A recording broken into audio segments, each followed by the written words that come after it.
Hello students, we are going to start solving question answers of chapter number 7 Diversity in Living Organisms। इसमें दो तरह के questions हैं chapter के अंदर। एक तो है इंटेक्स क्वेश्चन जो हमें पेजेस पे दिए जाते हैं और दूसरे क्वेश्चन है एक्सरसाइज क्वेश्चन आंसर्स। तो पहले हम करेंगे इंटेक्स क्वेश्चन आंसर्स को सोल्व और फिर करेंगे हम एक्सरसाइज क्वेश्चन आंसर्स को सोल्व। तो सबसे पहले देखिए हमारे पास जो क्वेश्चन आंसर है वो है पेज नंबर 81 से। तो देखिए फर्स्ट क्वेश्चन का है why do we classify organisms. हमें ऑर्गेनिजम्स को क्लासीफाई करने की, वर्ग में डिवाइड करने की, ग्रुप में डिवाइड करने की क्या जरूरत पड़ी।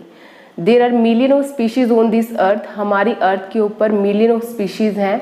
For anybody it is impossible to study about each of them in his lifetime. तो हमारे लिए उन सभी को स्टडी कर पाना इंडिविजुअली अलग अलग से वो पॉसिबल नहीं है। Classification make it's easy to study the organism. और क्लासिफिकेशन करने से क्या होगा, जो स्टडी होगी हमारी लिविंग ऑर्गेनिजम्स की वो क्या हो जाएगी, इजी हो जाएगी। इसके अंदर क्या करेंगे हम, जिन भी लिविंग ऑर्गेनिजम्स के कैरेक्टर्स जो कॉमन है, एक जैसे हैं, उनको हम क्या कर देंगे, एक सेम ग्रुप के अंदर रख देंगे। तो इसमें क्या किया जाएगा, on the basis of certain common characters. जो क्लासिफिकेशन की जाएगी वो किस बेस पे की जाएगी, जो भी लिविंग ऑर्गेनिजम्स के अंदर कॉमन कैरेक्टर्स है उनको एक ग्रुप के अंदर रख दिया जाएगा। जैसे कि हम बात करें अपनी, हम किसके अंदर आते हैं, हम क्या है, ह्यूमन बींग्स हैं। और ह्यूमन बींग्स किसके अंदर आएंगे, मैमल्स के अंदर। डॉग हो गया, काउ हो गई, बफेलो हो गई, ये सब किसके अंदर आएंगे, ये सब आएंगे हमारे जो भी ह्यूमन बींग्स की कैटेगरी है उसी के अंदर सेम ये सभी आएंगे। ऐसा क्यों हुआ, क्योंकि हमारे कैरेक्टर्स और जो इन एनिमल्स के कैरेक्टर है वो क्या है, सेम है। इसलिए इन सभी को हमारे साथ ही एक कॉमन क्लास के अंदर रख दिया गया है। अब देखिए सेकंड क्वेश्चन क्या है, give 3 examples of the range of variations that you see in your life forms around you. आपको अपने चारों तरफ जो भी वेरिएशंस नजर आती हैं ऑर्गेनिजम्स के अंदर, वो वेरिएशंस के आपको एग्जांपल देने हैं। तो सबसे पहले देखिए हमारा क्वेश्चन नंबर 2 है ये। तो यहाँ पे क्या क्या एग्जाम्पल दिए गए हैं। सबसे पहले है ants, cockroaches, spider, house fly. ये एक सेम ही बिल्डिंग के अंदर रहेंगे। जैसे मान लिया आप जिस घर बिल्डिंग के अंदर है या जिस घर के अंदर है वहाँ पे हाउस फ्लाई, मक्खी भी होंगी, स्पाइडर्स भी होंगे, कॉकरोचेस भी होंगे। देखने में ये क्या है, एक दूसरे से काफ़ी अलग है, लेकिन फिर भी ये जितने भी ऑर्गेनिज्म के एग्जाम्पल दिए गए हैं ये किस क्लास के अंदर आएंगे, ये आएंगे आर्थ्रोपोडा के अंदर। तो ऑल आर किसके एग्जाम्पल हैं, ये जो आपके सामने लिखे हुए हैं, ants, cockroaches, spider, house fly, Arthropoda. Arthropoda के अंदर सारे के सारे वो ऑर्गेनिज्म आते हैं जो इंसेक्ट होते हैं। सारे इंसेक्ट आर्थ्रोपोडा कैटेगरी के अंदर आएंगे। नेक्स्ट है human being, monkey, cats, dog lives in the same neighbourhood. जो ह्यूमन बींग्स हैं, मंकीज हैं, कैट हैं और डॉग हैं, वो एक ही नेबरहुड मतलब आसपास ही रहते हैं ये सब। और ये दिखने में क्या है, एक दूसरे से काफ़ी अलग है, लेकिन फिर भी ये सब किस क्लास के अंदर आएंगे, मैमेलिया क्लास के अंदर। क्योंकि ये क्या करते हैं, बच्चों को जन्म देते हैं, अपने जैसे बच्चों को जन्म देते हैं, इसलिए क्या होगा, और अपने बच्चों को फीडिंग करवाते हैं, दूध पिलाते हैं ये, इसलिए इसको क्या बोला जाएगा, कौन सी क्लास बोला जाएगा, मैमल्स, जो अपने बच्चों को क्या करे, अपना दूध पिलाए। A nearby park may show wide variety of plants right from small grass to a giant banyan tree। अब देखिए क्या है, अगर मान लिया आपके नियर बाई कोई पार्क है, अगर आपने वहाँ पे विजिट किया है तो आपको वहाँ पे बहुत सारी वेराइटीज़ नज़र आएंगी प्लांट्स की। और प्लांट्स का अगर हम कंपैरिजन करें छोटे साइज में ग्रास का और बनियन ट्री का, तो देखिए साइज में कितना ज़्यादा क्या है वहाँ पे डिफरेंस है, मतलब वेरिएशंस है। हमने यहाँ पे किसकी बात की है, वेरिएशंस की। नेक्स्ट क्वेश्चन, नेक्स्ट पेज का है ये क्वेश्चन। क्वेश्चन नंबर है आपका फर्स्ट, पेज नंबर 82। क्वेश्चन देखिए क्या है, which do you think is more basic characters for classifying organisms, the place where they live, the kind of cells they are made of and why. आपसे question किया गया है कि आपको group के अंदर रखना है ऑर्गेनिजम्स को किस बेस पे आप उसको ग्रुपिंग करेंगे। एक तो है जिस जगह पे वो रहते हैं उसके अकॉर्डिंग उनको हम ग्रुपिंग कर दे, या फिर दूसरा इन्होंने बोला है किस तरह के सेल से मिलके बने हुए हैं उसके अकॉर्डिंग उनको ग्रुपिंग की जाए। तो साइंटिफिक तरीके से अगर हम बात करें तो हम वहाँ पे रहने के प्लेस को नहीं चेक करेंगे, हम चेक करेंगे वो किस तरह के सेल से बने हुए हैं, उसके अकॉर्डिंग उसको हम क्या करेंगे, क्लासीफाई करेंगे। तो देखिए आंसर क्या आएगा, the kind of cells an organism is made up of is more basic characteristic of classifying organism. तो क्लासीफाई करने का सबसे जो सही तरीका होगा वो क्या होगा, सेल्स को चेक करना।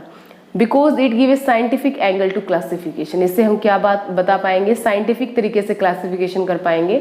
मोरएवर a particular dwelling place can be full of organism of a wide variety. एक जैसे कि हम किसी एक पार्क की ही बात करें तो वहाँ पे बहुत सारी वेराइटीज के ऑर्गेनिज्म हो सकते हैं। तो अब ये थोड़ी ना है कि वो सारे के सारे ऑर्गेनिज्म क्या है, एक जैसे ही है, नहीं है।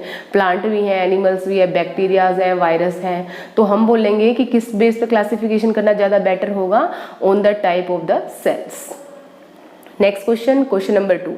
What is the primary characteristic on which the first division of organism is made?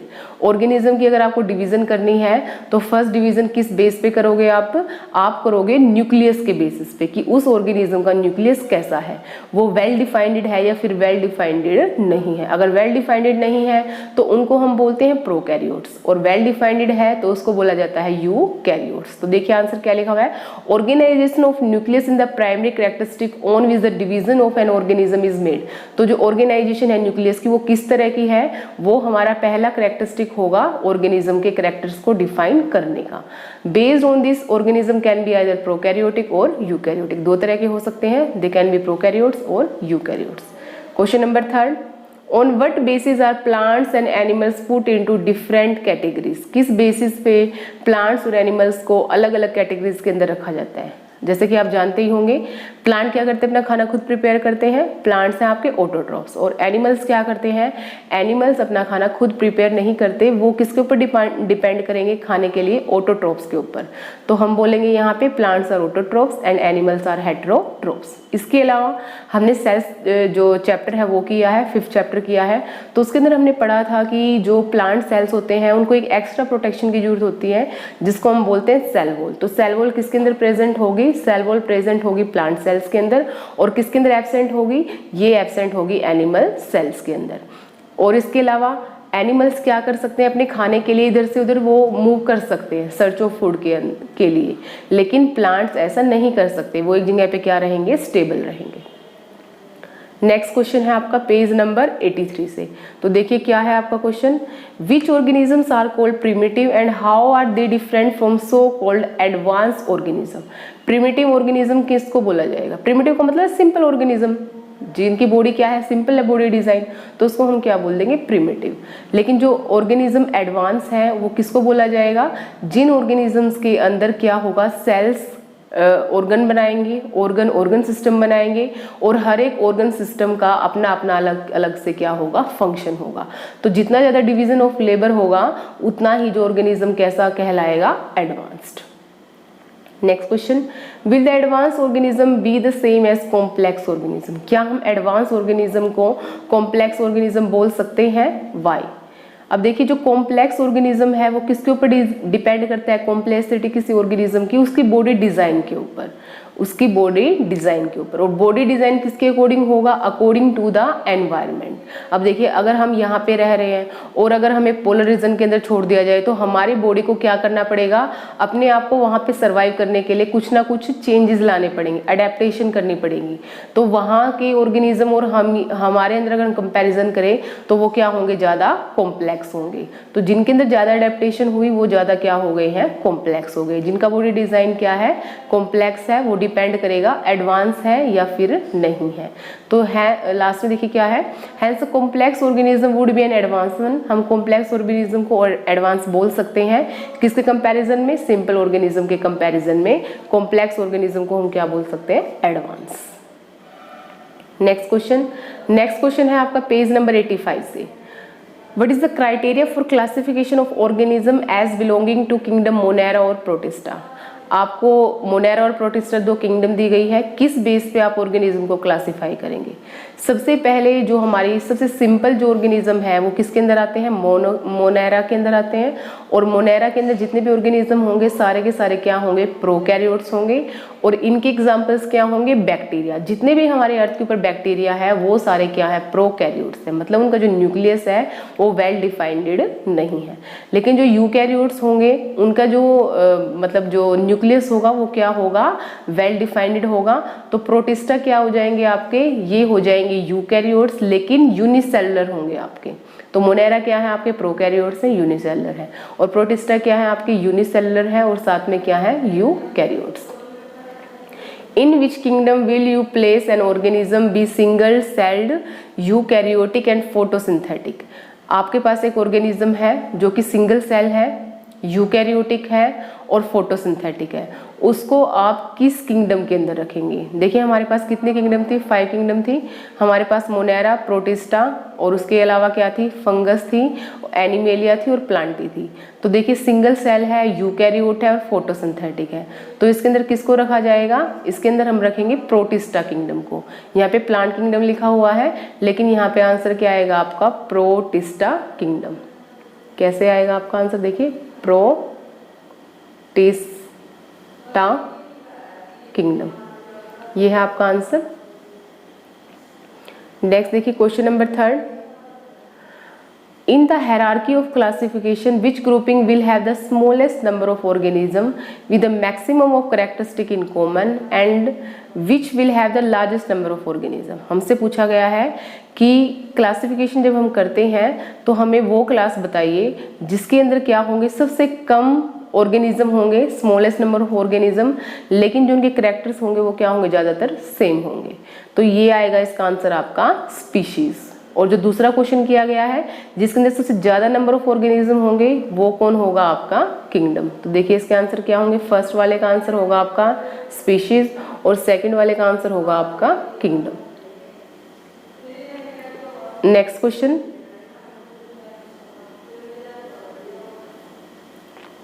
Page number 88 से है ये क्वेश्चन।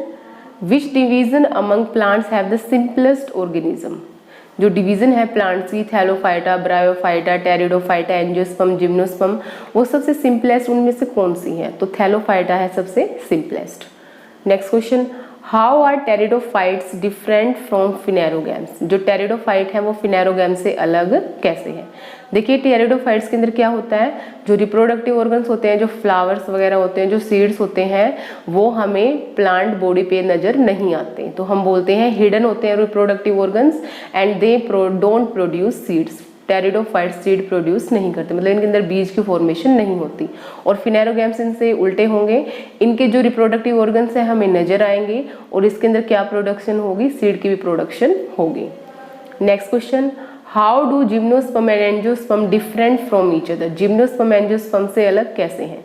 देखिए जिम्नोस्पर्म्स के अंदर क्या होता है, जो सीड्स होते हैं वो नेग्ड होते हैं, मतलब सीड फ्रूट के अंदर अनक्लोज नहीं होंगे, लेकिन जिम्नोस्पर्म के अंदर क्या होगा? सीड्स किसके अंदर अनक्लोज होंगे? फ्रूट के अंदर अनक्लोज होंगे। और gymnosperm don't bear flower, gymnosperm के अंदर फ्लावर्स फॉर्मेशन नहीं होती, लेकिन एंजियोस्पर्म्स के अंदर किसकी फॉर्मेशन होगी? फ्लावर की फॉर्मेशन होगी। नेक्स्ट आपका पेज नंबर 94 से question, how do Porifera animals different from coelenterate animal? जो पोरीफेरा है, पोर्स, पोरीफेरा का मतलब क्या है? पोर्स। इनकी बॉडी के ऊपर क्या प्रेजेंट होते हैं? छोटे छोटे पोर्स प्रेजेंट होते हैं पोरीफेरा एनिमल्स की बॉडी पे, लेकिन जो सिलेंट्रेट है इनकी बॉडी के ऊपर जो छोटे छोटे पोर्स है वो प्रेजेंट नहीं होते।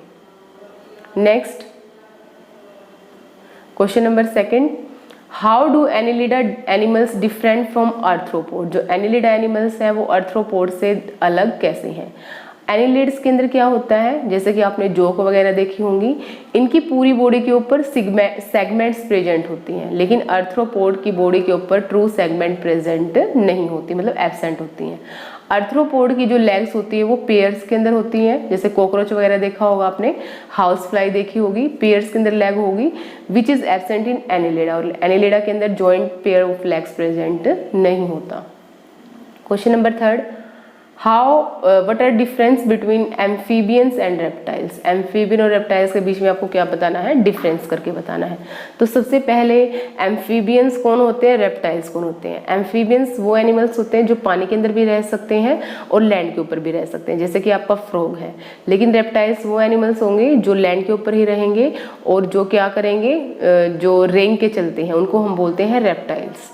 तो एम्फीबियंस का देखिए क्या आंसर लिखा हुआ है, amphibian needs lay to water to lay eggs and fertilisation is external. जो एम्फीबियन एनिमल्स होंगे, जैसे फ्रॉग का एग्जाम्पल है आपका, इनको अंडे देने के लिए किसकी जरूरत पड़ेगी, पानी की जरूरत पड़ेगी, मतलब पानी के अंदर जाकर ही अंडे देंगे। और इनकी बॉडी के अंदर जो फर्टिलाइजेशन होता है वो कैसा होता है, एक्सटर्नल होता है, मतलब जो मेल और फीमेल है वो स्पर्म और एग को पानी के अंदर ही रिलीज कर देंगे और पानी के अंदर ही उनका फर्टिलाइजेशन होगा। तो फर्टिलाइजेशन कहाँ हुआ, फीमेल की बॉडी से बाहर हुआ, इसलिए फर्टिलाइजेशन कैसा है, ये एक्सटर्नल है। लेकिन जो रेप्टाइल्स हैं उनको पानी की जरूरत नहीं पड़ती अंडे देने के लिए, और जो उनके अंदर फर्टिलाइजेशन है वो इंटरनल होता है। इंटरनल मतलब बॉडी के अंदर, जैसे कि आपने देखा होगा लिजार्ड को, लिजार्ड क्या करती है, अंडे देती है। क्यों देती है, क्योंकि फर्टिलाइजेशन कहाँ हुआ, उसकी बॉडी के अंदर हुआ है। Amphibian use both skin and lungs for breathing, क्योंकि आपको पता है कि एम्फीबियंस पानी के अंदर भी रहते हैं और लैंड के ऊपर भी, तो वो दोनों तरीके से सांस ले सकते हैं, लंग्स से भी ले सकते हैं, स्किन से भी ले सकते हैं। लेकिन जो रेप्टाइल्स हैं उनके अंदर क्या होते हैं, लंग्स होते हैं सांस लेने के लिए। Question number 4, what are difference between animals belongs to Aves groups and those in mammalian group. Aves और मैमेलियन ग्रुप्स के एनिमल्स के बीच में डिफरेंस करना। देखो एव्स का तो आपका क्या एग्जाम्पल है, बर्ड्स। मैमेलियंस का क्या एग्जाम्पल है, हम खुद जो अपने बच्चों को दूध पिलाते हैं। तो देखिए क्या है, in aves body is covered with feathers which is while in animals body is covered with hairs. जो बर्ड्स होते हैं, एव्स होते हैं, उनकी बॉडी के ऊपर पंख होते हैं, फेदर्स होते हैं। लेकिन जो मैमल्स हैं, हम हैं, जो इंसान हैं, जितने भी मैमल्स आएंगे इनके अंदर, वो क्या करते हैं, बॉडी के किससे कवर होती है, हेयर से। जैसे डॉग का देख लीजिए, ह्यूमन बींग्स का देख लीजिए, काऊ देख लीजिए, बफेलोज देख लीजिए, जितने भी मैमल्स हैं उनकी बॉडी के ऊपर क्या प्रेजेंट होते हैं, हेयर्स प्रेजेंट होते हैं। कैट देख लीजिए, रैट देख लीजिए, ये सारे क्या हैं आपके मैमल्स। दूसरा देखिए क्या है, second point, mammary glands are absent in Aves while present in mammals. Mammary gland का मतलब है ऐसी ग्लैंड जिनसे दूध की प्रोडक्शन होती है, मिल्क प्रोडक्शन होती है, उनको हम बोलते हैं मेमरी ग्लैंड। तो मेमरी ग्लैंड किसके अंदर प्रेजेंट होती है, मैमल्स के अंदर, तभी तो उनका नाम मैमल्स बना है, मेमरी ग्लैंड्स प्रेजेंट होने की वजह से। और एव्स के अंदर, बर्ड्स के अंदर मेमरी ग्लैंड एब्सेंट होती है। 4 limbs of aves are modified into wings while which is not in the case in the mammals।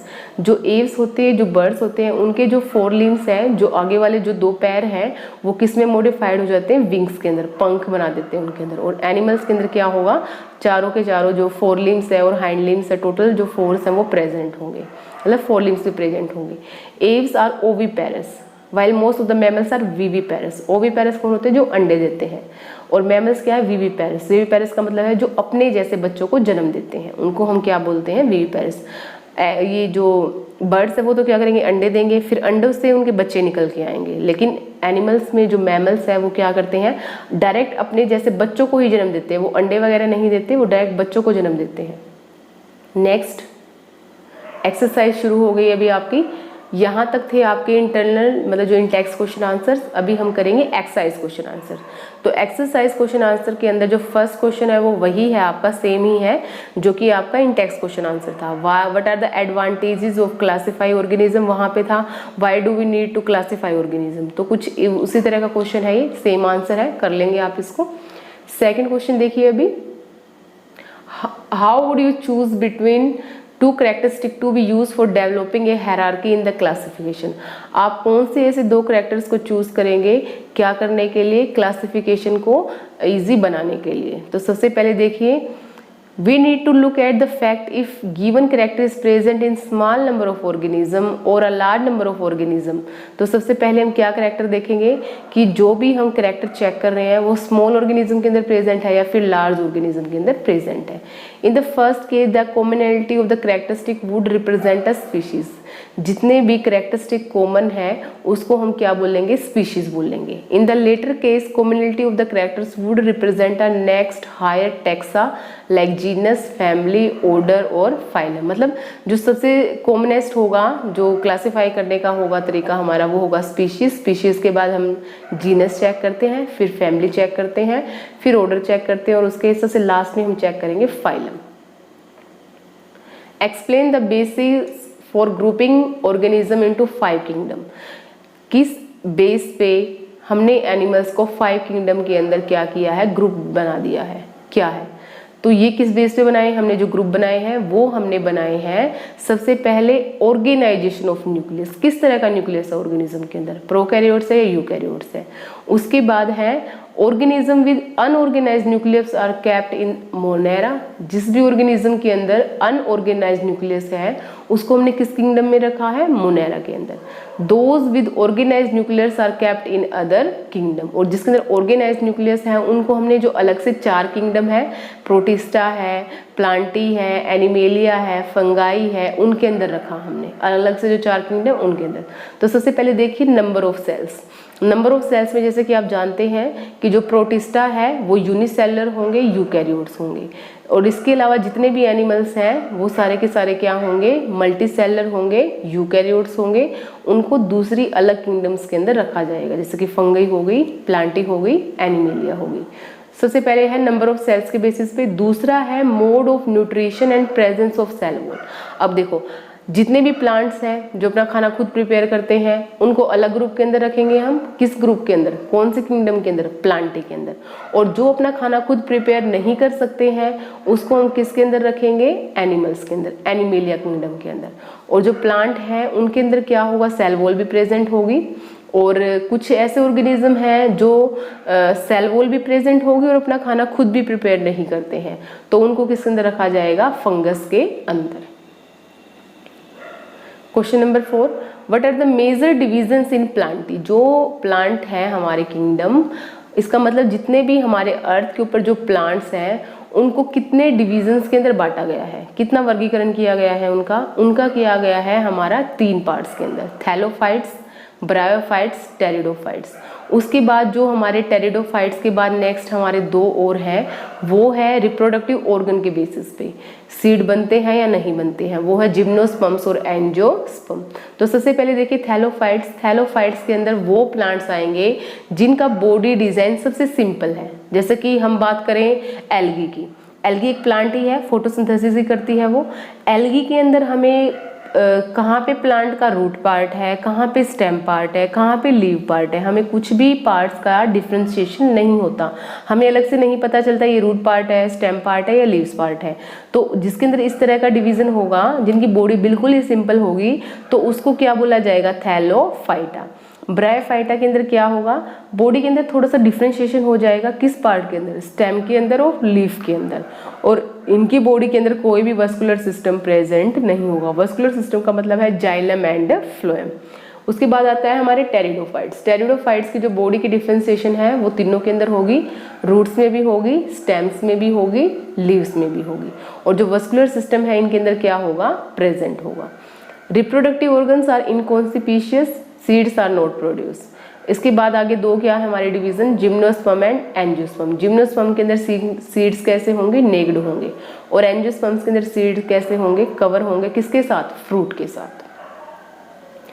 Now question number 5, how are the criteria for deciding division in plants different from the criteria for deciding the subgroup among animals. हमें कौन सा criteria use करना है plants को different बताने के लिए, किससे, एनिमल से। तो देखिए कौन सा क्राइटेरिया यूज करेंगे हम। In the plant kingdom morphological characters are taken into consideration while deciding about the division. तो प्लांट किंगडम को हम डिवाइड करने के लिए किन कैरेक्टर्स को यूज करेंगे, मोर्फोलॉजिकल। मोर्फोलॉजिकल मतलब हमें दिखाई कैसे दे रहे हैं, वो अपीयरेंस कैसी है। Morphology is the study of shape and forms of the various part. Morphology क्या एक स्टडी है, किसकी, शेप की, कैसे नजर आ रहे हैं वो हमें, और कौन कौन से पार्ट्स हैं उनके अंदर। In the animal kingdom anatomical characters are taken into consideration while deciding about subgroup. और एनिमल किंगडम के अंदर हम क्या यूज करते हैं, एनाटमी। एनाटमी मतलब किस तरह का उसका बॉडी का ऑर्गन्स है, उनका डिजाइन कैसा है, उसके बेसिस पे हम सब ग्रुप में डिवाइड करेंगे एनिमल्स को। तो एनिमल्स को सब ग्रुप में डिवाइड किया जाता है एनाटमी के बेसिस पे, और प्लांट को सब ग्रुप में डिवाइड किया जाएगा मॉर्फोलॉजी के बेसिस पे, अपीयरेंस के बेसिस पे। Now next question, explain how animals in Vertebrata are classified into further subgroup. जो वर्टिब्रेटा क्लास है हमारी, उसको अलग से सब ग्रुप्स के अंदर डिवाइड किया गया है।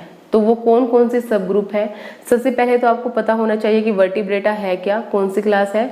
ऐसा ग्रुप जिसके अंदर जिस भी ऑर्गेनिज्म के अंदर रीढ़ की हड्डी होगी वो सभी आएंगे इसके अंदर। तो सबसे पहले क्या, पाइसिस। पाइसिस होती हैं आपकी मछलियाँ। फिशेज होती हैं पाइसेस, इनकी बॉडी कैसी होती है, स्ट्रीमलाइन। स्ट्रीमलाइन का मतलब है आगे का, मतलब एक तरह से एरोप्लेन की और बर्ड्स की शेप लगा लीजिए आप। बीच में से थोड़ी क्या होंगी, ये ब्रॉड होंगी, और जो अगला साइड होगा वो कैसा होगा, पॉइंटेड होगा। टेपरिंग ऐड होगी इनकी। Muscular tail is present which assistant in locomotion. इनके अंदर एक मस्कुलर टेल, मतलब लास्ट में टेल प्रेजेंट होगी, और वो टेल क्या करती है, इनको मूवमेंट करवाने में हेल्प करती है। देखो पैर तो नहीं होते, तो इनकी जो मूवमेंट है बॉडी, वो किसकी वजह से होगी, मस्कुलर टेल की वजह से।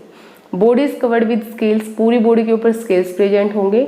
इनकी बॉडी के अंदर गिल्स प्रेजेंट होंगे, क्योंकि इनको सांस लेने के लिए किसकी जरूरत पड़ेगी, गिल्स की जरूरत पड़ेगी। और जो सांस है ये किससे लेंगे, पानी के अंदर जो डिजोल्व ऑक्सीजन है वहीं से गिल्स के थ्रू यूज करेंगे, और पानी से ऑक्सीजन को अलग कर लेंगे, उसको फिर बॉडी के अंदर यूज करेंगे। They are cold blooded animals, their heart has 2 chamber, they lay egg. Cold blooded का मतलब क्या है, इनका जो बॉडी का जो ब्लड टेम्परेचर है वो सराउंडिंग के टेम्परेचर के अकॉर्डिंग चेंज होता जाएगा। जैसे मान लिया पानी का टेम्परेचर ज़्यादा हो गया तो इनका बॉडी का टेम्परेचर ज़्यादा हो जाएगा, अगर पानी का टेम्परेचर कम हो गया तो इनका बॉडी का टेम्परेचर क्या हो जाएगा, कम हो जाएगा। और कोल्ड ब्लडेड का एक जो एग्जाम्पल है वो अपने घर पे भी आपने चेक किया होगा, लिजार्ड। लिजार्ड क्या है, हमें गर्मी के मौसम में तो नजर आती हैं, लेकिन सर्दी के मौसम में तो हमें दिखते ही नहीं, कहाँ चली जाते हैं वो लिजार्ड, क्या करती हैं वो उस टाइम पे, वो कर जाती है हाइबरनेशन। हाइबरनेशन का मतलब क्या है, विंटर स्लीप बोलते हैं इसको, कि सर्दियों में क्या करेंगी, वो किसी जगह पे फिक्स जाके बैठ जाएंगी और वहीं पे वो अपनी बॉडी को इस तरह से स्टेबल कर लेंगी कि वहां से मूवमेंट नहीं करेंगी। और अगर मूवमेंट नहीं होगी तो क्या होगा, बॉडी का जो एनर्जी लॉस है वो कम होगा, और वो अपने आप को ठंड से क्या कर पाएंगी, बचा पाएंगी। पाइसेस के अंदर जो हार्ट होता है वो कितने चैम्बर होता है, 2 चैम्बर हार्ट, मतलब इसका जो हार्ट है वो 2 पार्टीशंस में डिवाइड होता है। दे लेज एग, सभी को पता ही है कि जो फिशेज है वो क्या करते हैं, अंडे देती हैं। टेट्रापोडा, टेट्रापोडा कौन होते हैं, जिनके अंदर 4 लिम्स होते हैं। जैसे कि हम अपनी बात करें, 2 हाथ हैं हमारे और 2 हमारे पैर हैं, तो हम क्या हैं, टेट्रापोड्स हैं। जैसे कि और किसी एनिमल की बात करो, आप काऊ की बात करो तो उसके 4 पैर हैं, तो उसको भी टेट्रापोड बोलेंगे हम, 4 लिम्स है उसके अंदर। या फिर उसकी कैट की बात करो, या फिर जो भी आपके आसपास के जो एनिमल्स हैं जिसके अंदर भी 4 पैर हैं या 2 हाथ और 2 पैर हैं, उनको हम क्या बोलते हैं, टेट्रापोड्स बोलते हैं। टेट्रापोड के अंदर कौन कौन सी क्लासेस आती हैं, जितने भी एम्फीबियंस हैं, जितने भी रेप्टाइल्स हैं, एव्स हैं और मैमल्स हैं, ये सारे किसके अंदर आएंगे, टेट्रापोड्स के अंदर। किसके अंदर आएंगे, कौन से क्लास के अंदर, टेट्रापोड्स के अंदर। तो देखिए सबसे पहले एम्फीबियंस के बारे में डिटेल से बात करेंगे, रेप्टाइल्स के बारे में, एव्स के बारे में और मैमल्स के बारे में। एम्फीबियंस की जैसे हम बात कर चुके हैं, ये पानी के अंदर भी रहते हैं और जमीन के ऊपर भी रहेंगे। ये क्या करेंगे, सांस लेने के लिए स्किन का भी यूज करेंगे जब पानी के अंदर होंगे, और ये किसका यूज करेंगे, लंग्स का भी यूज करेंगे जब ये लैंड के ऊपर होंगे। और एम्फीबियंस का जो हार्ट होता है वो 3 चैम्बर होता है, याद रखना है आपको, how many chamber heart is present in amphibians, 3 chamber. और ये जो लिजार्ड है उसकी तरह कैसे एनिमल है, कोल्ड ब्लडेड एनिमल्स है। एग्जाम्पल एम्फीबियंस के फ्रॉग, टोड, सैलमेंडर, एग्जाम्पल है एम्फीबियंस के। उसके बाद आपका रेप्टाइल्स। रेप्टाइल्स कौन होते हैं, जो रेंग के चलते हैं, जो ट्रैवलिंग मूवमेंट करते हैं, जैसे कि स्नेक्स हो गए, क्रोकोडाइल्स हो गए, लिजार्ड्स हो गए, टर्टल्स हो गए। तो जो भी रेंग के चलते हैं वो सब क्या होते हैं, रेप्टाइल्स होते हैं। और रेप्टाइल्स के अंदर क्या क्या होगा, 3 चैम्बर्ड हार्ट होंगे जैसे कि एम्फीबियंस के अंदर होते हैं। लेकिन एक ऐसा रेप्टाइल है जिसके अंदर 4 चैम्बर हार्ट है, उसका नाम क्या है, crocodile. They don't need water to lay egg, इनको अंडे देने के लिए पानी की जरूरत नहीं है। Their eggs are covered with hard shells and laid on the land, इनके जो अंडे हैं उनके बाहर एक हार्ड कवरिंग होती है जिसकी वजह से वो क्या कर पाते हैं, आराम से लैंड कर पाएंगे, लेड कर पाएंगे वो अंडों को किसके ऊपर, लैंड के ऊपर। Example crocodile, snake, lizard, turtle. उसके बाद नेक्स्ट है आपका एव्स। एव्स कौन होते हैं, बर्ड्स होते हैं जिनकी बॉडी फेदर से कवर होती है, पंख होती है इनकी बॉडी के ऊपर, और जो 4 लिम्स हैं वो मॉडिफाइड होकर पंख बना देते हैं। और ये कैसे एनिमल्स है, ये हमारे जैसे ही एनिमल्स है, warm blooded animals. Warm blooded का मतलब क्या है, इनका जो बॉडी टेम्परेचर है वो फिक्स होगा, उसके अंदर वेरिएशन नहीं आएगी। जैसे कि हमारा बॉडी का जो नॉर्मल टेम्परेचर है वो कितना होता है, 37 डिग्री सेल्सियस। लेकिन जो आपके रेप्टाइल्स है और एम्फीबियन है उनके अंदर ऐसा नहीं होता, उनका जो बॉडी का टेम्परेचर है वो सराउंडिंग के अकॉर्डिंग चेंज होता जाएगा। एव्स क्या करते हैं, 4 चैम्बर हार्ट होता है। ये इनकी जो बोन है वो होलो होती हैं, न्यूमेटिक होती हैं, मतलब क्योंकि अगर भारी ज़्यादा होंगे बर्ड तो उड़ नहीं पाएंगे, तो बोन कैसी हो जाएंगी इनकी, बीच से जो खोखली होती हैं। विच असिस्ट इन फ्लाई, बोन्स इनको हल्की होने की वजह से आराम से उड़ पाएंगे ये। All the birds belong to this class, जितने भी बर्ड्स हैं हमारी अर्थ पे वो सारे किससे बिलोंग करते हैं, एव्स से बिलोंग करते हैं। नेक्स्ट आपका लास्ट है ये मैमेलिया। मैमेलिया के अंदर कौन आएंगे, मैमल्स, हम सब, क्योंकि हमारी बॉडी के ऊपर क्या होते हैं, हेयर्स होते हैं। हमारे स्किन के अंदर sweat glands and sebaceous gland present होती है। सीट ग्लैंड लिखा हुआ है, ये स्वेट है, SWEAT, क्या नाम है इसका, स्वेट, पसीने वाली ग्लैंड। सेबेशियस, ऑयल ग्लैंड, क्योंकि हमारे फेस पे क्या आ जाता है, ऑयल वगैरह आ जाता है, तो ये किस वजह से आता है, क्योंकि हमारे स्किन के ऊपर ये ग्लैंड्स प्रेजेंट होती है, sweat and sebaceous glands. Mammary glands are present in females, और जो फीमेल है उनके अंदर कौन सी ग्लैंड प्रेजेंट होती है, मेमरी, क्योंकि फीमेल्स को क्या करना पड़ता है, बच्चों को दूध पिलाना पड़ता है, बच्चों को फीडिंग करवानी पड़ती है, इसलिए। Most of the mammalian give birth to the young ones, ज़्यादातर जो मैमल्स है वो क्या करते हैं, बच्चों को जन्म देते हैं, डायरेक्ट अंडे वगैरह नहीं देते हैं वो, इसलिए मैमल्स को हम क्या बोलते हैं, विविपेरस। लेकिन कुछ एक मैमल हैं जो क्या करते हैं, अंडे देते हैं, मैमल्स होते हुए भी। Some of mammals lays egg are called oviparous, उनको हम क्या बोलेंगे, ओविपेरस बोलेंगे। एग्जाम्पल देखिए मैमल्स के क्या हैं आपके, human, chimpanzee, lion, platypus, horse, ये सब किसके एग्जाम्पल हैं, मैमल्स के एग्जाम्पल हैं। ये था हमारा लास्ट क्वेश्चन।